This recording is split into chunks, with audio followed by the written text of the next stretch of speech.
सत्य को सत्य कहने में केवल श्री कृष्ण की तरह तब चूकना चाहिए जब धर्म की स्थापना में कोई बाधा हो। भगवान श्री कृष्ण ने सैकड़ों बार, अगर आज की स्थिति के अनुसार देखो तो झूठ बोला है। अगर आज की मीडिया होती तो रोज उनके पीछे पड़ी रहती, महाराज जी वासुदेव नंदन श्री कृष्ण जी आपने वहां पर झूठ बोला था, बताइए तो ऐसा क्यों किया था? आपने बताइए सूरज को ढक दिया था और उसको मरवा दिया, बताइए भीष्म पितामह के सामने आपने शिखंडी खड़ा कर दिया। उनसे सैकड़ों सवाल कर लेते, लेकिन भगवान श्री कृष्ण कहते कि तरीका क्या है मुझे कुछ पता नहीं, मैं इस पृथ्वी पर बस इसलिए आया हूं कि धर्म की स्थापना हो, वो जिस भी प्रकार से हो मुझे करना पड़ेगा, शक्ति से हो, भक्ति से हो, वो हर चीज सत्य है जिससे धर्म की स्थापना हो। और आज मैं लक्ष्मणपुर, लक्ष्मण नगर, लखनऊ,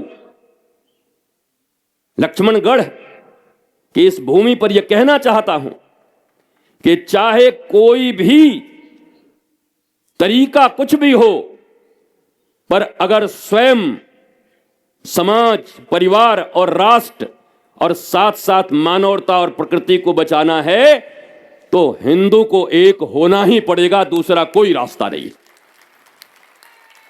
यह हमारे परिवार से जुड़ा है।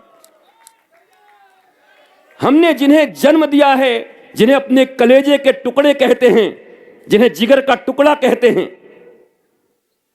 जिन बेटियों के लिए हमारे दिल धड़कते हैं, बेटी घर गई, बाहर गई, वापस आई कि नहीं, उन कलेजे के टुकड़ों को आने वाले समय में क्या शांति, स्वस्ति और आनंद उनके भाग्य में है, या हमने सिर्फ जन्म देकर के अपनी जिम्मेवारी पूरा कर दी? जन्म देकर के जिम्मेवारी पूरा तो पशु भी नहीं करता। शेरनी भी अपने बच्चे को शिकार करना सिखाती है। वो बया नाम की एक पक्षी है, मुझे 100% विश्वास है कि कोई भी IITian ऐसा घर नहीं बना सकता जो वो घर बनाती है पक्षी होकर के, अपने अंडों को, बच्चों को वहां रखती है, 2 दरवाजे बनाती है, एक फेक डोर होता है, एक ओरिजिनल डोर होता है, और फेक डोर ओरिजिनल की तरह लगता है, सांप आता है लेकिन वापस चला जाता है। बताओ उसने कहां IIT पढ़ी होगी उस पक्षी ने? तो अगर केवल घर बना देना, अच्छे आर्किटेक्चर से खूब अच्छा इंटीरियर करवा देना, मर्सिडीज दे देना, क्या ये सब चीज लाहौर में नहीं थे, रावलपिंडी में नहीं थे, फैसलाबाद, इस्लामाबाद में नहीं था? क्या ये काबुल कांधार में नहीं थे? ये सब तो थे। बड़ी बड़ी हवेलियां, हवेलियों में चल रही कथाएं, वो बड़े बड़े मंदिर, वो उतंग शिखर पर फहराता हुआ भगवा ध्वज कहां गए? कैसे लुप्त हो गए? क्या इसका चिंतन करना हमारा काम नहीं? जन्म से मनुष्य पशु की तरह ही होता है, पर जब माता, पिता और गुरु से संस्कार देते हैं तब वो मनुष्य बनता है और उन संस्कार पर चलते चलते देवत्व का आधान करता है, देवता भी बन जाता है। हम पशुता में नहीं रहेंगे। ठीक है, बस्ती का ही कार्यक्रम था, पर जरा सोचो 100 वर्ष से वो बलिदानी लोग, हम राष्ट्रीय स्वयंसेवक संघ के लोगों को बलिदानी क्यों न कहें? और एक बात और कहता हूं, मैं तो इस कपड़े में बैठा हुआ भगवा में संत हूं, पर मैं स्वयं सेवकों को उसी वेशभूषा में चलता हुआ भारत का संत ही मानता हूं कि वह संत चला जा रहा है। संत समत्व की भावना, समाज में समत्व की भावना, परिवार में, राष्ट्र में, वैश्विक गतिविधियों को देखते हुए अपने भारत की उन्नति, राष्ट्रदेव की आराधना, मां भारती के वैभव की चिंता करना कौन करता है? जिन्हें 15 मिनट, 20 मिनट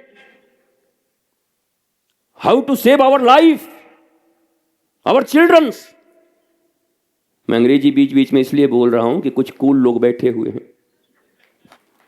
हाँ, तो कुछ बोलना पड़ता है, क्योंकि हम भी इंग्लिश मीडियम से ही पढ़े हुए हैं। क्या करें, कॉन्वेंट ही स्कूल सारा तरफ रहा।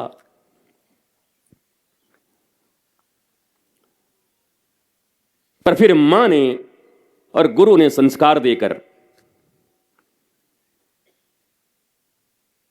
पर विद्यार्थी जीवन में जब था तो भगवत कृपा से हम भी किसी कॉलेज में पढ़े। तब भारत के छात्रों में केवल शिक्षार्थी की भावना को हटाकर विद्यार्थी की भावना को प्रतिष्ठित करने वाला विद्यार्थी परिषद का भी मैं छोटे समय तक ही सेवा कर पाया, लेकिन किया। बाद में मां ने कहा कि जा धर्मपीठ पे बैठ के भारत की सेवा कर। तो मैंने वो बलिदान देखे हैं। इसलिए आज मुझे बहुत आह्लादित हृदय के साथ यह कहना है कि पहले तो अपनी इंफीरियरिटीहीन मान्यता को मिटाओ। थोड़ी बहुत भी धार्मिक हो, मंदिर इत्यादि जाते हो, तो भगवान का नाम है दीन बंधु दीनानाथ, पर हमने हीन बंधु नहीं सुना। उनको सुना है भगवान का नाम हीन बंधु? क्या नाम है? तो जो हीनता के बोध में हैं उनको दीन बंधु मिलेगा भी कैसे? इसलिए पहले हीनता के बोध का परित्याग करो। हम भारतवासी हैं, हम हिंदू हैं, किस बात की हीनता? 10वीं शताब्दी के पहले देखो तो उस भारत की दर्शन कराने वाली अगर कोई पुस्तक तुम्हें उपलब्ध हो जाए तो तुम विश्वास ही नहीं कर पाओगे मैं उस भारत में रहता हूं।